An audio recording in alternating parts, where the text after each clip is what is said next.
लीजिए चीजें क्या क्या हुआ वो तो बता दीजिए। ओल्ड एज पेंशन बढ़ा, विडो पेंशन बढ़ा, डिसेबल पेंशन बढ़ा, मैरिज असिस्टेंस 75,000 हुआ, मैरिज असिस्टेंस में क्वालिफिकेशन बार खत्म हुआ, रेजोल्यूशन स्टेटहुड का पास हुआ, रेजोल्यूशन 370 का पास हुआ, दरबार मुंह हुआ, मुफ्त गाड़ियां बहनों को मिली, राशन का जो ऐलान था 10 kg AAY में मिला।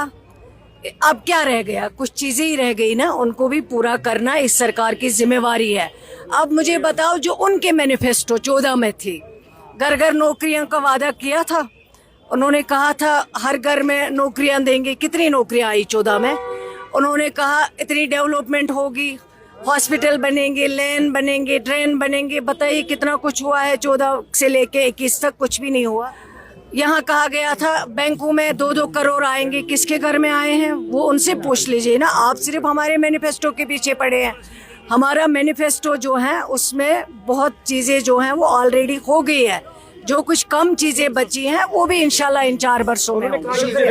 उम्मीद तो इंशाल्लाह अच्छी है। और मुझे जिस तरह से लोगों का रिस्पांस यहाँ पे है, जिस तरह से उन्होंने ऑनरेबल चीफ मिनिस्टर साहब का यहाँ वेलकम किया है, जिस तरह से पार्टी के लिए लोग बाहर आए सुनना उन्होंने, और जिस तरह से उन्होंने हर एक चीज़ का रिस्पांस यहाँ पे किया है, इससे अच्छी उम्मीद है। और इंशाल्लाह मुझे यकीन है यहाँ बडगाम के जो हमारे लोग हैं बहुत अज़ीज़ इज़्ज़त लोग हैं, बहुत समझदार लोग हैं, बहुत जानने वाले लोग हैं, बहुत तजुर्बेकार लोग हैं। उनको पता है कि हमें उनको सीट जितानी है जिनके पास मेजॉरिटी है, जो हमारा काम कल कर सकते हैं, या खुदा न खास्ता अपने वोट को ज़ाया करना है उनको देना है जिनके पास टोटल 2 या 3 सीटें हैं। वो ना तो इनका हॉस्पिटल बना पाएंगे, ना तो इनका स्कूल बना पाएंगे, ना तो इनकी सड़क बना पाएंगे, ना तो इनका ओल्ड एज दे पाएंगे, ना तो इनका बाकी जो इनके मसाइल हैं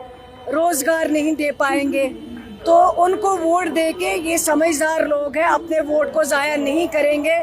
इन्होंने फैसला किया है जो नेशनल कॉन्फ्रेंस के कैंडिडेट हैं उनको भारी अक्सरियत से जिताएंगे, और जो इनके रुके हुए काम हैं उनको मसाइल जो है उनको हल कराएंगे। पहले तो हम उनको पूछेंगे कि 10 साल में रहे यहाँ पे, वो 10 साल में उन्होंने हुकूमत की है कश्मीर में, उन 10 वर्षों में उन्होंने यहाँ क्या किया, कितना रोजगार दिया। जब बीजेपी इलेक्शन लड़ती थी उन्होंने कहा घर घर नौकरियाँ, उन्होंने कहा हर अकाउंट में 2-2 करोड़ आएंगे, इन्होंने कहा सड़कें बनेंगी, इन्होंने कहा स्कूल बनेंगे। मुझे बताइए कितने बनाए स्कूल?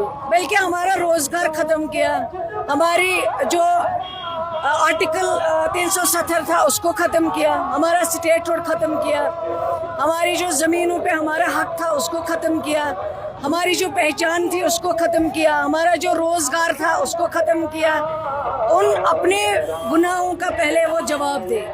हमने 1 वर्षों में जो काम कहे थे उनमें से बहुत सारे काम हुए, चाहे वो 370 का रेजोल्यूशन हो, चाहे वो स्टेटहुड का रेजोल्यूशन हो, ओल्ड एज पेंशन हो, डिसेबिलिटी का पेंशन हो, विडो पेंशन हो, मैरिज असिस्टेंस को बढ़ाने की बात हो, उससे क्वालिफिकेशन निकालने की बात हो, दरबार मुंह की बात हो, 10 kg जो है AAY में राशन देने की बात हो, चाहे उसके अलावा क्वालिफिकेशन बार उससे निकालने की बात हो, सरकारी मुलाजिम या हॉस्पिटल या स्कूलों को अकाउंटेबल बनाने की बात हो, CPWs की प्रमोशन की बात हो, जो मुलाजिम बेचारे जिनको कोई पूछता नहीं था उनकी DPCs की बात हो, वो इस सरकार ने 1 साल में किया।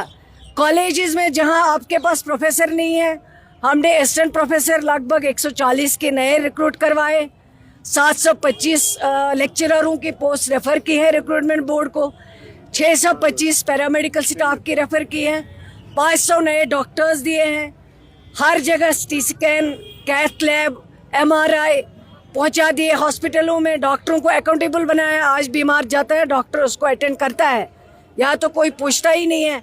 ये हमारी 1 साल की कारकर्दगी। उन बच्चों को जिनका किराया नहीं होता था स्कूल जाने के लिए, उनके लिए मुफ्त बसें उमर अब्दुल्ला साहब की सरकार ने दी। अब कुछ चीज़ें बची हैं, घबरा क्यों रहे हैं वो लोग? उनको अपना पूछे उन्होंने क्या किया। उन्होंने पैलेट गन लाया, उन्होंने कहा बीजेपी को जम्मू कश्मीर से बाहर रखेंगे, हमें वोट दीजिए 2014 में। जब वोट दिया लोगों ने तो उन्होंने क्या किया, बीजेपी को यहाँ लाया, 370 खत्म करवाया, स्टेटहुड खत्म करवाया, नौकरियां खत्म करवाई, हमारी ज़मीनें खत्म करवाई, कश्मीरियों की जो इज्जत थी, जो उनका तशक्कुस था, उसको ख़त्म करवाया। वो पहले उन चीज़ों का जवाब दे जिन्होंने कहा कि लोग क्या नौजवान कैंपों में दूध और टॉफ़ी लेने जाते हैं, उसका जवाब दे। जब राजनाथ सिंह जी यहाँ पे आए थे, उस वक्त के होम मिनिस्टर साहब, और जो मोहतरमा हमारी बहन है, उसने क्या कहा, बच्चा क्या धमाल जी पूरा दूध और टॉफ़ी लेने जाता था, और उसने कहा कि यहाँ इस तरह अगर कैंपों में अटैक करेंगे या इस तरह अगर लोग बाहर निकलेंगे, उनको तो गोली खानी पड़ेगी। शुपयान के जो इंशा, जिसको पैलेट गनों से जो ब्लाइंड हो चुके हैं हज़ारों नौजवान, हज़ारों बहनें, उन चीज़ों का जवाब उनसे ले लीजिए। हमारी 1 साल की जो कारकर्दगी है वो हौसला अफजा है, और आगे 4 साल के लिए लोगों ने मंडेट दिया। उसके बाद भी इंशाल्लाह उमर अब्दुल्ला साहब वाली क़ियादत जो सरकार है, उसको आगे भी इंशाल्लाह